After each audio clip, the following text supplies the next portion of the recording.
Hi hello welcome back to my channel beautiful soul. So నేనైతే మీకోసం ఇంకో కొత్త బ్లాగ్తో వచ్చేసాను.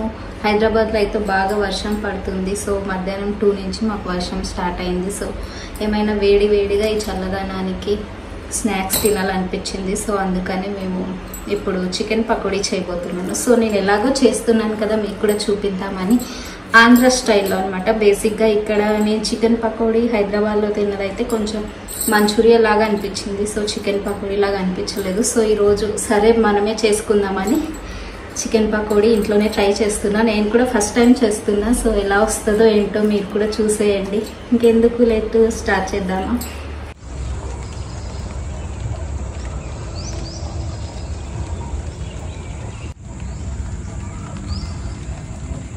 సో ముందుగా చికెన్ పకోడీకి కావాల్సిన ఇంగ్రీడియంట్స్ ఏంటో చూసేద్దాము. ముందుగా నేనైతే 1/2 kg చికెన్ తీసుకున్నాను. సో ఈ 1/2 kg చికెన్ని బాగా ఒక 2-3 టైమ్స్ బాగా వాష్ చేసుకోవాలి. వాష్ చేసి పక్కన పెట్టుకుంటున్నాను నేనైతే. సో ముందుగా దీనికి కావాల్సిన ఇంగ్రీడియంట్స్ చూసేద్దాము.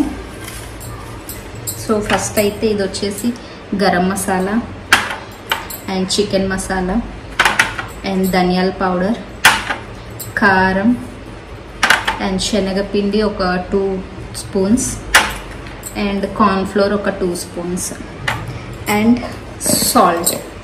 సో ఇవి ఇంగ్రీడియంట్స్. సో ఇప్పుడు ఇవన్నీ మ్యాగ్నేట్ చేసుకోవడానికి ఇవన్నీ ఈ చికెన్లో వేసేయాలన్నమాట. సో అది కూడా చూసేద్దాం. సో ముందుగా ఈ చికెన్లో ఫస్ట్ అయితే 1 టేబుల్ స్పూన్ సాల్ట్ వేసుకుందాము. సో 1 టేబుల్ స్పూన్ సాల్ట్ సరిపోతుంది. మీరు కావాలంటే ఇంకొంచెం యాడ్ చేసుకోవచ్చు మీ టేస్ట్కి తగ్గట్టు. Then chicken masala 1 tablespoon. So ఇది 1 టేబుల్ స్పూనే ఉంది కాబట్టి నేను వేసేస్తున్నాను మొత్తం. And garam masala 1/2 tablespoon సరిపోతుంది గరం మసాలా. అండ్ ధనియాల పౌడర్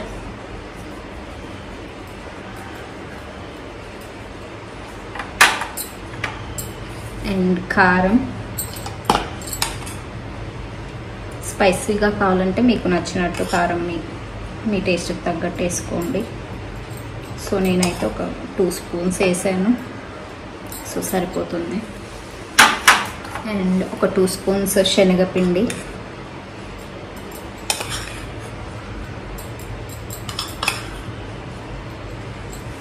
అండ్ కార్న్ఫ్లోర్.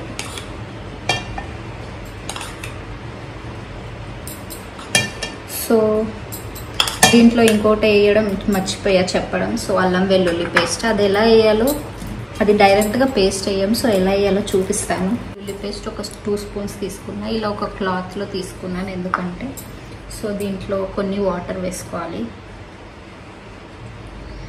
కొన్ని వాటర్ ఇలా వేసుకొని ఇలా బాగా వాటర్లో కలిపేసుకోవాలి. ఇప్పుడు ఇది పిండేసుకోవాలి కప్లోకి.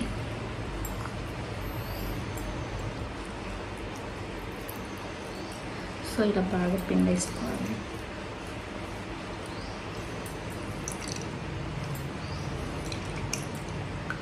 ఎస్, ఇలా పిండేసుకున్నాం. సో మొత్తం పిండేసుకున్నాక ఇలా వాటర్ లాగా వస్తుంది. ఇప్పుడు ఈ వాటర్ని మనం దీంట్లో వేసేసుకోవచ్చు. ఎందుకు ఇలా వేసుకున్నాను అనుకుంటున్నారు? సో ఇది డీప్ ఫ్రై చేస్తాం కాబట్టి. సో అల్లం వెల్లుల్లి పేస్ట్ వల్ల కొంచెం ఫ్రై అటు ఇటు అవ్వకుండా సో ఇలా వాటర్ వేసుకుంటే ఆ ఫ్లేవర్ పడుతుంది అండ్ మనకి పకోడీ అనేది బాగా వస్తుంది. సో ఇవి ఇంగ్రీడియంట్స్. సో ఇలా అన్నీ వేసేసుకున్నాక మొత్తం బాగా కలిపేసుకోవాలి. కొన్ని వాటర్ పోసేసుకొని, కొన్ని సరిపడా వాటర్ పోసేసుకొని ఇదంతా మ్యారినేట్ చేసేసుకోవాలి.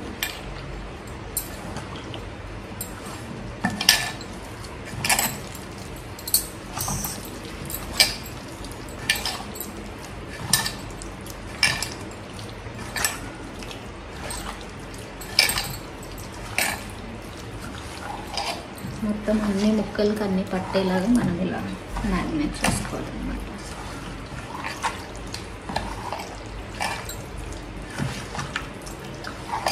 చూడాలి, నేను ఫస్ట్ టైం చేస్తున్నా. ఎలా వస్తాయో అయిపో బాగా వస్తాయి అనుకుంటున్నాను.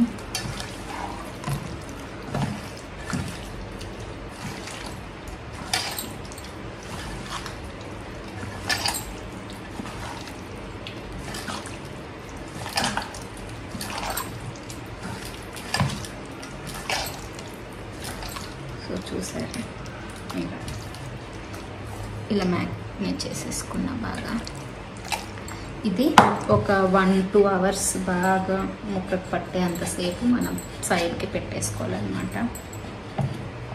మామూలుగా బయట స్టోర్ చేసుకుంటే సరిపోతుంది, ఫ్రిడ్జ్లో అవసరం లేదు. సో ఒక 2 అవర్స్ అయితే మంచిగా పడుతుంది. మీకు టైం లేదనుకుంటే ఒక 1 అవర్ అయినా సరిపోతుంది. సో ఇంకెందుకు మ్యాగ్నేట్ చేసింది పక్కన పెట్టేసుకుందాం. మ్యాగ్నేట్ అయ్యాక పకోడీ ఎలా వేసుకుందామో చూద్దాం. ఓకేనా, బాయ్. సో చికెన్ అయితే మ్యాగ్నేట్ అయిపోయిందండి. ఇట్స్ ఆల్మోస్ట్ 1.5 hour అయింది. సో ఇంకా మనం ఇది ఫ్రై చేసేసుకోవచ్చు, పకోడీలాగా వేసేసుకోవచ్చు. సో ముందుగా స్టవ్ ఆన్ చేసుకుందాం. స్టవ్ ఆన్ చేసుకొని ప్యాన్ పెట్టుకోవాలి. సో ప్యాన్ పెట్టుకొని ఆయిల్ వేసుకోవాలి. పకోడీ కాబట్టి కొంచెం ఎక్కువ వేసుకోవాలి ఆయిల్, డీప్ ఫ్రై అవ్వాలి చికెన్. సో ఇలా ఆయిల్ వేసుకున్నాను. ఇది బాగా హీట్ అవ్వాలన్నమాట. సో ఆయిల్ హీట్ అయ్యేలోపు మనం ఒక పని చేయొచ్చు. ఆనియన్స్ అండ్ లెమన్ ఇవన్నీ కట్ చేసుకోవాలి. అండ్ మనకి మిర్చి కూడా కావాలి కాబట్టి గార్నిషింగ్కి. సో అవన్నీ కట్ చేసి పెట్టుకుందాం ఆయిల్ హీట్ అయ్యేలోపు. సో ఇలా కొన్ని పచ్చిమిర్చి తీసుకొని వీటిని మనం ఇలా అడ్డంగా కట్ చేసుకోవాలన్నమాట. 2 కట్ చేసుకోవాలి. సో ఇలా కట్ చేసుకోవాలి. ఇవి ఉంటేనే టేస్ట్. సో తప్పకుండా వేసుకోండి.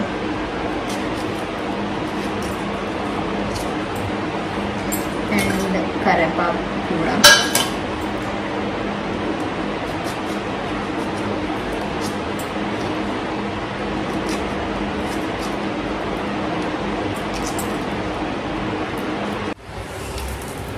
సో ఆయిల్ అయితే వేడైపోయింది. ఇంకా మనం వీటిని వేసేసుకోవచ్చు పకోడీ.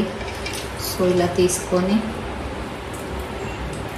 ఇలా ఒక్కొక్క ముక్కలాగా వేసుకోవాలి.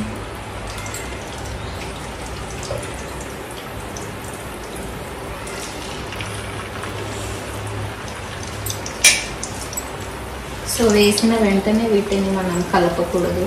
కలిపితే ఆ మసాలా అంతా ఆయిల్లో పోతుంది. ఒక 2 minutes అలాగే ఫ్రై అవ్వనివ్వాలి. సో అప్పుడు ఆ మసాలా ముక్కకే ఉంటుంది.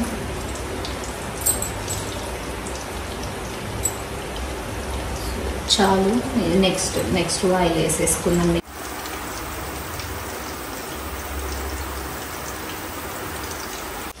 సో ఒక 2 minutes తర్వాత మనం ఇలా కలుపుకోవచ్చు. బాగా ఫ్రై అవ్వాలన్నమాట ఇది. సో మంచిగా ఫ్రై అయ్యే వరకు ఉంచుకోండి, టేస్ట్ బాగుంటుంది. సో నేనైతే మీడియం ఫ్లేమ్లో పెట్టుకొని కుక్ చేసుకుంటున్నాను. మరీ హై ఫ్లేమ్లో పెడితే ఏంటంటే లోపల కొంచెం ఆ మసాలా అనేది పట్టదు. అందుకని మీడియం ఫ్లేమ్లో స్లోగా కుక్ చేసుకోండి.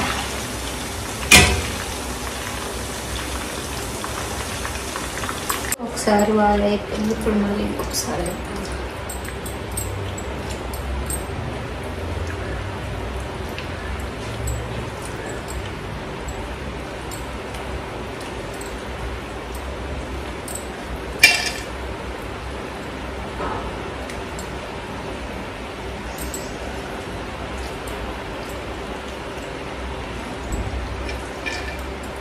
అయితే ఫస్ట్ వాయి అన్నమాట. సో సగం ఉడికాక తీసాను. మళ్ళీ ఏంటంటే మళ్ళీ ఫైనల్గా అన్నీ కలిపి హై ఫ్లేమ్లో ఒకసారి ఫ్రై చేసుకుంటే సరిపోతుంది. సో ఇలా ఒక 2 minutes అయ్యాక మనం కలుపుకోవచ్చు. చూసారా, ఇప్పుడు కలుపుకుంటే ఏంటంటే దానికి ఉన్న మసాలా అంతా విడిపోకుండా ముక్కకే పట్టి ఉంటుంది అనమాట. సో అది ట్రిక్. సో ముందుగానే వెయ్యంగానే కలిపేశారనుకో మసాలా అంతా ఆయిల్లో వెళ్ళిపోతుంది. సో అందుకని ఇలా చేసుకుంటూ ఈ మసాలా ముక్కకే పట్టి ఉంటుంది. సో టేస్ట్ అనేది బాగుంటుంది. సెకండ్ వాయి అయితే అవుతుంది. చూసారా, బాగానే ఉంది. ఫస్ట్ వాయి ఇది కొంచెం ఒక చిన్న ముక్క తిని టేస్ట్ చేశాను. సో బాగానే ఉంది. ఇంకొంచెం లాస్ట్లో ఫ్రై చేస్తాను కాబట్టి ఇంకొంచెం క్రిస్పీగా అవుతుంది. సో వెయిట్ చేద్దాం మొత్తం కంప్లీట్ అయ్యే వరకు. ఫస్ట్ టైం కాబట్టి నాకు కొంచెం ఎగ్జైట్మెంట్ ఎక్కువ అయ్యింది. సో ఇంకా మనకు వచ్చేస్తే నెక్స్ట్ టైం నుంచి మనం బయట తెచ్చుకోని అవసరం లేదు, మనమే చేసుకోవచ్చు. బయట పెట్టి 200, 300, 400కి ఇలా మనం కొనుక్కునే బదులు ఇంట్లోనే మన చేతులతో చేసుకుంటే ఫ్రెష్గా ఉంటుంది. సో హోమ్ ఫుడ్ కాబట్టి నో ప్రాబ్లం.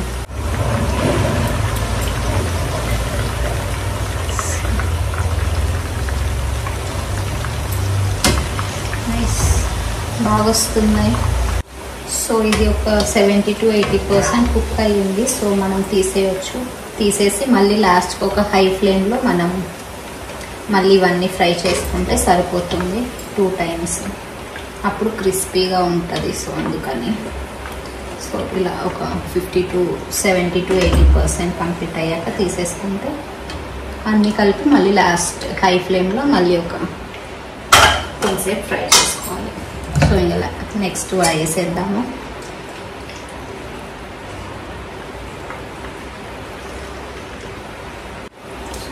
అయిపోయింది. ఫస్ట్ వరకు కూడా అయిపోవచ్చింది. సో మనం తీసేసుకొని ప్లేట్లోకి మళ్ళీ ఒకసారి ఫ్రై చేసుకుంటే సరిపోతుంది. సో మనం చేసేది బండి స్టైల్ కాబట్టి ఇలా 2 times చేసుకుంటున్నాం అన్నమాట. లేదు అనుకుంటే మీరు ఒకటేసారి ఫ్రై చేసుకోవచ్చు, బట్ ఇలా చేసుకుంటే క్రిస్పీగా వస్తాయని అంతే.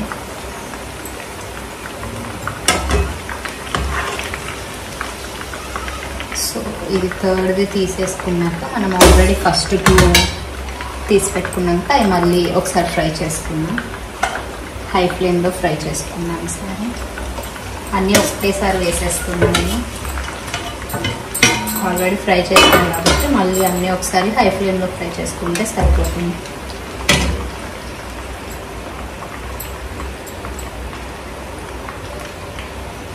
జస్ట్ ఎక్కువసేపు అవసరం లేదు, ఒక 2 minutes ఫ్రై చేసుకుంటే సరిపోతుంది. సో ఈ కలర్లో వచ్చే వరకు ఉంచుకొని ఇంకా తీసేసుకోవచ్చు. మనం ఫ్రై అయిపోయినట్టే ఇలా ప్లేట్లో తీసేసుకున్నాం.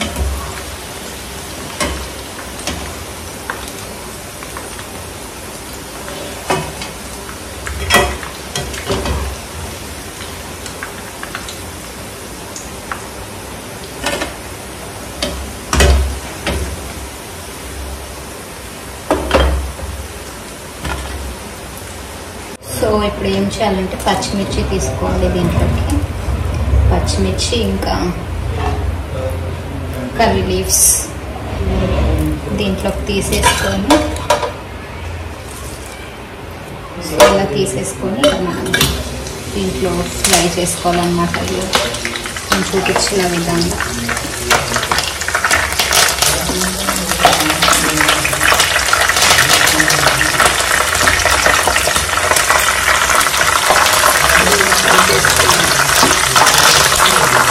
దానిపైన చల్లుకోవచ్చు. సో అందుకని ఫ్రై చేస్తాం. సో ఇది కూడా ఇలా క్రంచీ సౌండ్ వస్తుందా మీకు?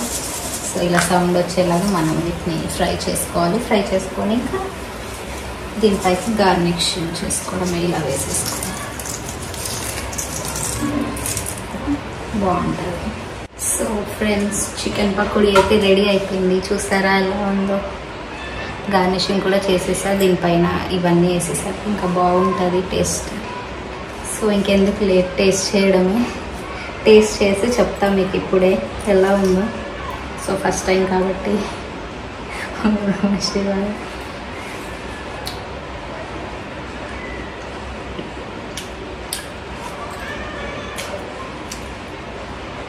సూపర్గా ఉన్నాయి. నాకైతే చాలా నచ్చినాయి.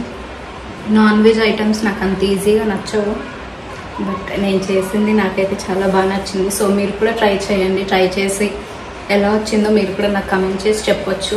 సో ఇదన్నమాట ఈ blog. Thank you for watching all. Bye bye.